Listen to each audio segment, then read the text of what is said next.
Boa tarde para todos. Nós estamos aqui, eu e a Sônia. Oi, Sônia. Oi, Vamos Elisa. apresentar o 5º Congresso Brasileiro de Alfabetização, não o 5º Congresso, mas a gente vai apresentar o trabalho que as professoras Amanda, de Recife, a professora Denise, do Rio de Janeiro, e a professora Ana Lúcia Machado, que é daqui mesmo, de Florianópolis. Nós vamos falar sobre o ensino remoto da alfabetização nos diversos Brasis. Vivências, diversidade e inclusão. Diversos Brasis, porque nosso país é muito grande e cada local do nosso país tem um jeito de ser, tem a sua singularidade que tem que ser respeitada. Nós vamos direto para Recife agora, né? Vamos iniciar com a professora Amanda. Ela é professora de Recife, ela trouxe algumas dicas da alfabetização no tempos remotos, como que ela enfrentou esses desafios, como que ela superou os desafios, né? Ela teve que se reinventar, recriar-se, assim como todos nós, e ela, para fazer isso, ela sempre se perguntou como fazer isso de uma melhor forma. E aí ela diz como foi no meio remoto. Ela contou que o principal recurso foi o WhatsApp.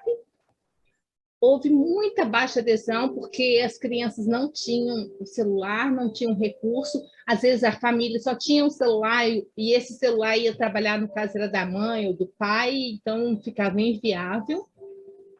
Então, ela teve que criar novas formas e, por isso, também ela passou a levar materiais físicos. Ela ia nas casas levar as atividades.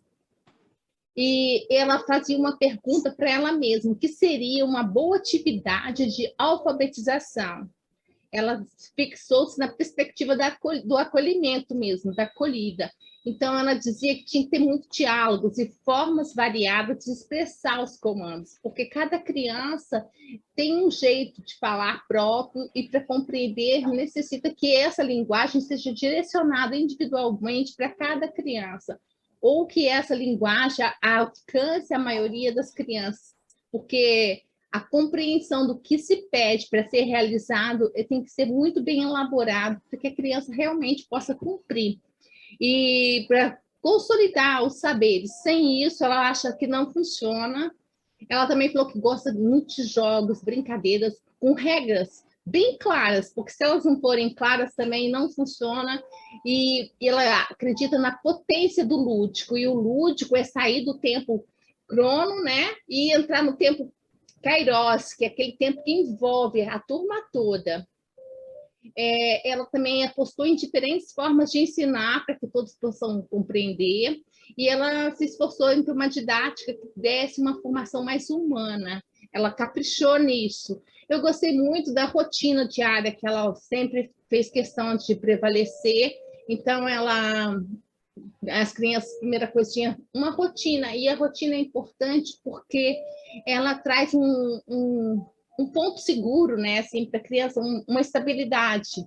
E essa rotina também ela utilizava para alfabetizar. No caso, no calendário, na hora que ela fazia o calendário, a criança tinha que colocar o nome da escola, porque ela já era familiarizada com esse nome da escola, o dia da semana. Hoje é quinta-feira, dia 1º de abril do ano 2021. Então, tudo isso estava envolvido no planejamento pedagógico dela. Ela estava ensinando tanto a linguagem escrita, trabalhando com a linguagem oral, trabalhando com os números, e isso foi muito importante. Eu achei muito interessante o jeito como ela fez.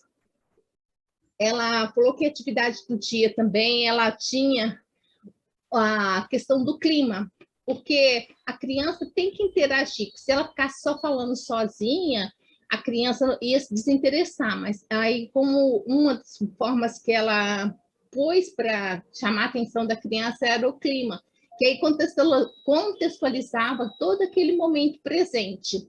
Aí as crianças repetiam, falavam, hoje o tempo está frio, hoje está um calor, aqui está um calor também. Enfim, eu achei interessantíssimo, gostei muito. Outra coisa que ela mostrou, assim, que eu achei super interessante, é do ajudante do dia.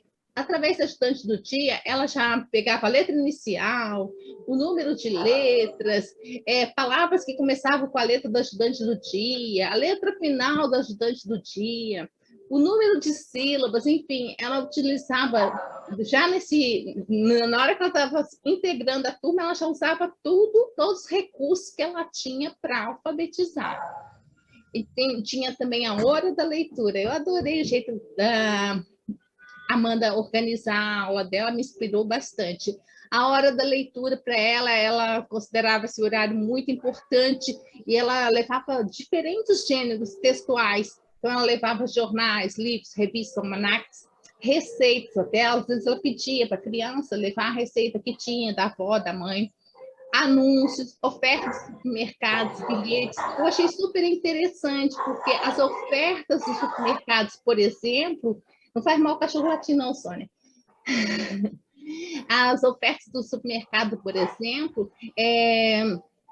a criança já conhece aquele supermercado, já conhece o nome daquele supermercado, conhece aquele produto que está em oferta, enfim, tudo era um motivo de aprendizado. O recurso midiático também, ela ajuda muito, contribui muito com a leitura. Aí ela falava sobre revistas, internet, fotografia, cinema, o que ela pudesse levar, porque lembrando que a aula dela era pelo WhatsApp. Então, se ela ia levar um vídeo, era um vídeo pequenininho, que era condizente com aquele dia, com aquela atividade que ela estava ministrando, né? E tinha a produção coletiva, que era a hora da atividade, a produção de textos. Todo mundo escrevia, ia dando ideias, e ela ia funcionando como uma escriba. Enfim, ela concluiu que há necessidade de investimento para incluir digitalmente as crianças. Para toda a comunidade escolar, ela acredita que isso tem que ser esse investimento no uso de tecnologias em sala de aula. E o apoio social para os avanços no processo de ensino e aprendizagem. Ela falou muito para a gente ter um olhar mais abrangente sobre o contexto social. Eu achei muito interessante o caso dela. Sônia, é contigo, a tua querida Denise. Oi. Olá, turma. Olá, professora. Boa tarde. Então, eu vou falar sobre o trabalho da professora Denise Rezende, né? O trabalho dela que ela organizou sobre alfabetização. Então, conversa com alfabetizadores do ensino remoto da alfabetização dos diversos Brasis, vivências, diversidade e inclusão. Passa aí. Obrigada. A experiência do encontro com o outro, com a palavra do outro, com o texto do outro, com o gesto do outro, expressa a dimensão da perspectiva discursiva, em seu sentido dinâmico. E pelo encontro com o discurso do outro, que os espaços de elaboração de sentidos são constituídos e o processo alteritário efetiva-se ao passo em que se compreende a esfera da responsabilidade e responsividade implicados nessa dinâmica. Então, vamos lá. Denise Rezende, ela traz, né, a escuta, troca, sentido, interação, reflexão, sujeito, diálogo, observação.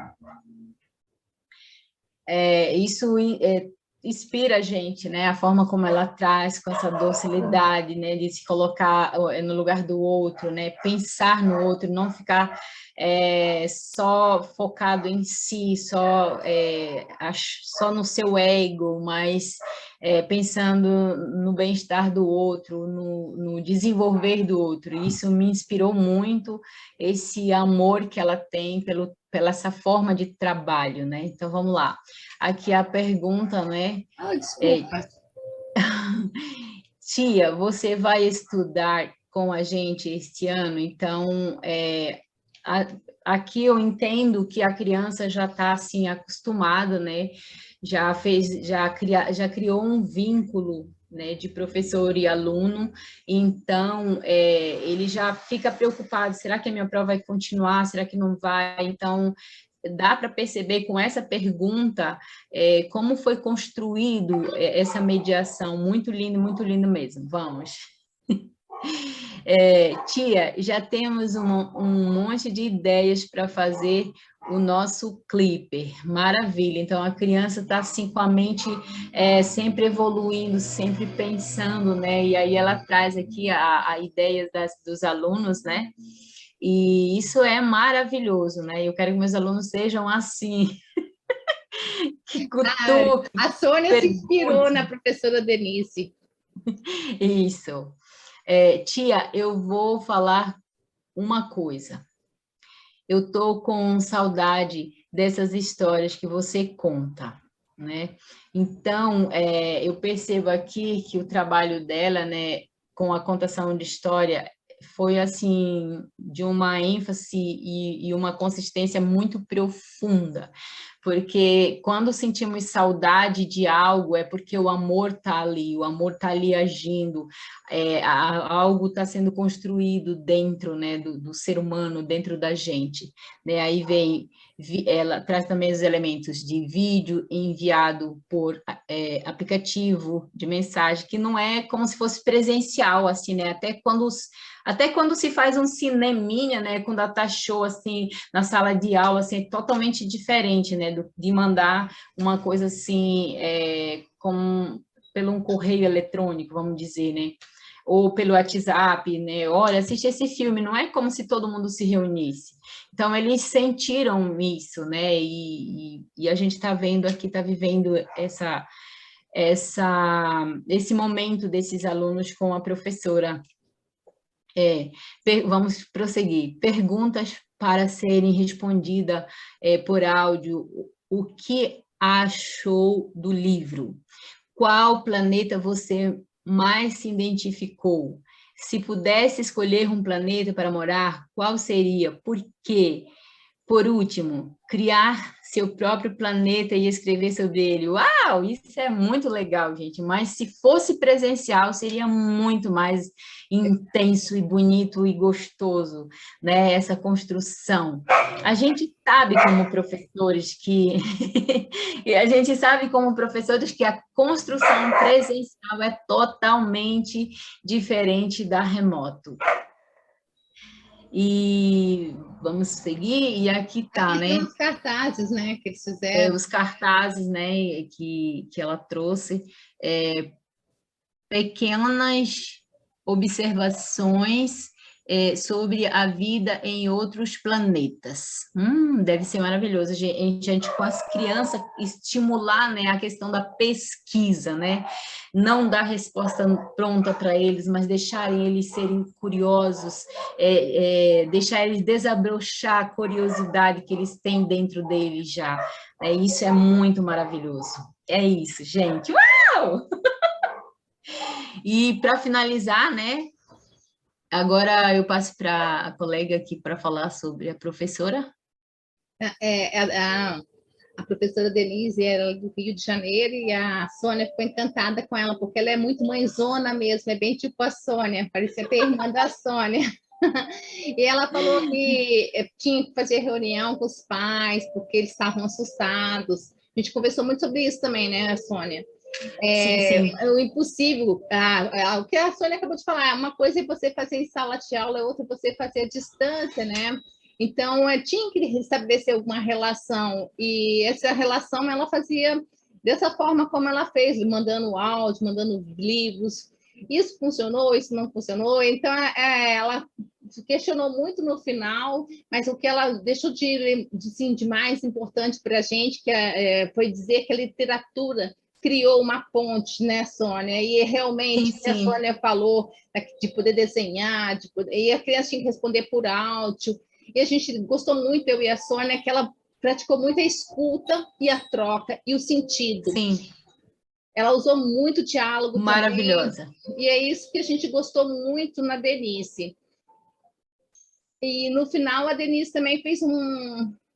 Como é que chama? Um brainstorming de de palavras, né? O que significou 2020, o que significava, o que podia vir a ser 2021. Então, a gente percebe que em 2020 foi muito desafiante e que 2021 as crianças já estavam com mais esperança, assim como a gente, né, Sônia? A gente também está seguindo o mesmo ritmo dessas crianças.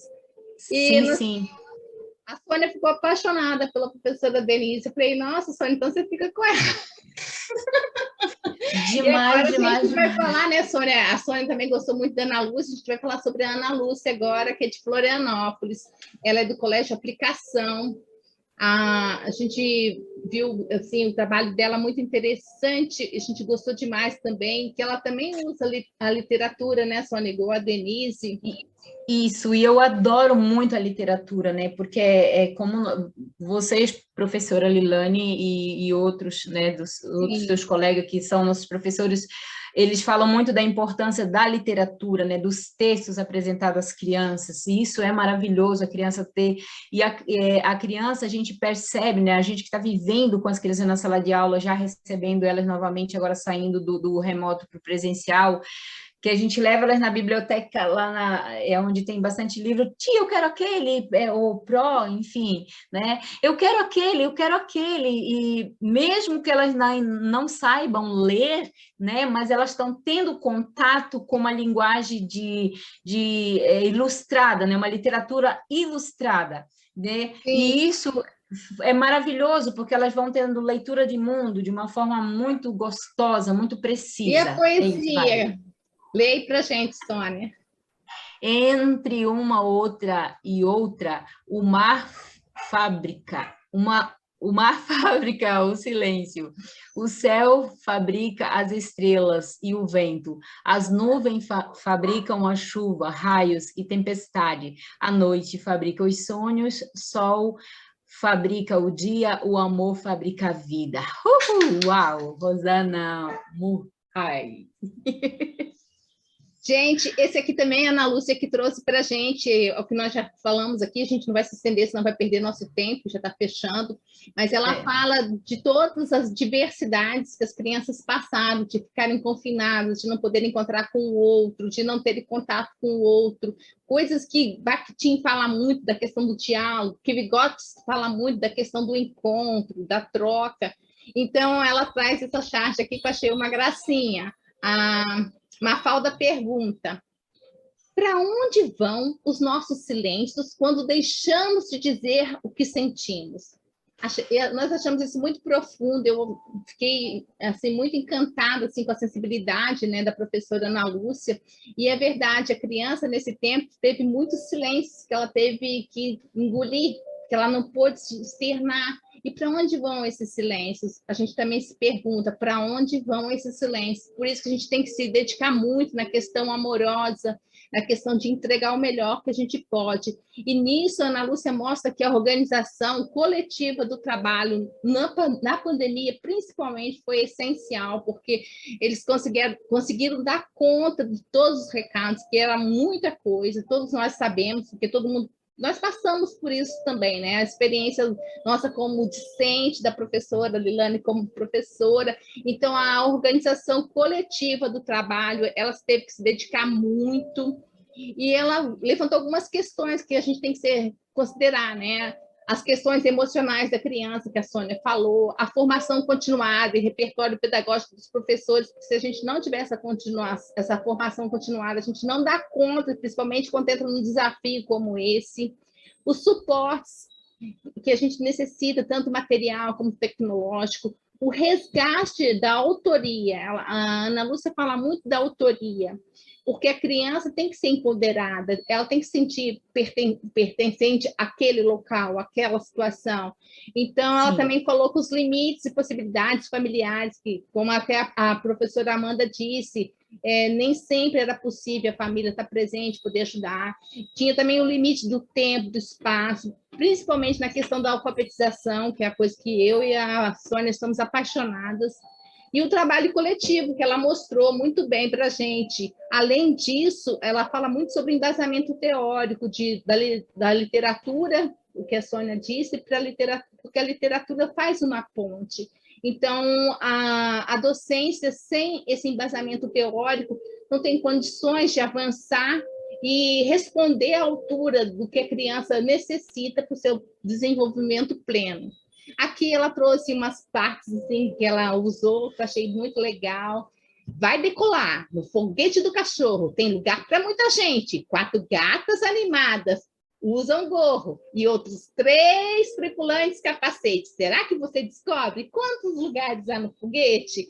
Os desafios que vêm na poesia, nos números, na matemática. Ela observou também que os alunos dela evoluíram, apesar de ser pela distância, pela internet, usaram travessão, usaram pontos de interrogação, usaram a poesia nos títulos, as cores, as sequências. Ela percebeu que houve bastante desenvolvimento. E ela também tinha o projeto Anansi, porque quando estava tendo aula online, sempre passava um tio, um avô, a avó, aí ela chamava para interagir com a turma, né, para contar uma história, a avó contar uma história. E isso é muito significativo, porque une a linguagem oral à linguagem escrita. E a criança também se sente muito empoderada de saber que a mãe, a avó está participando, está narrando uma história. Tudo isso esse projeto é um projeto muito interessante, que eu e a Sônia ficamos encantadas. Ela também mostrou que fazia fichas técnicas, que a gente também adorou essa ideia. Enfim, ela usou muita criatividade para poder dar conta da demanda que ela tinha e com os recursos que ela tinha, assim, lembrando que ela teve um apoio coletivo muito grande. E eu achei que nós ficamos encantados aqui com a letra H, que a letra H é sempre não sei se é um mistério, se é um ponto de interrogação para as crianças, será que esse H serve, né? E aí ela trouxe aqui, vou ler esse, tá, gente? Está na hora do herói, no Humberto e na hiena, está no hotel, no hospital e na horta da Helena. Está na hora no Horácio e na história do Horácio, que espera construir no horizonte o seu palácio. Não é uma gracinha? Aí onde que vai a letra H, o tígrafo? Então, ela trouxe todos esses detalhes para a gente. Esses slides a gente copiou dela, tá? Sintetizadora. E é isso, né, Sônia? Vamos agradecer. Espero que não tenhamos tomado muito tempo de todo mundo. É isso. Valeu, gente.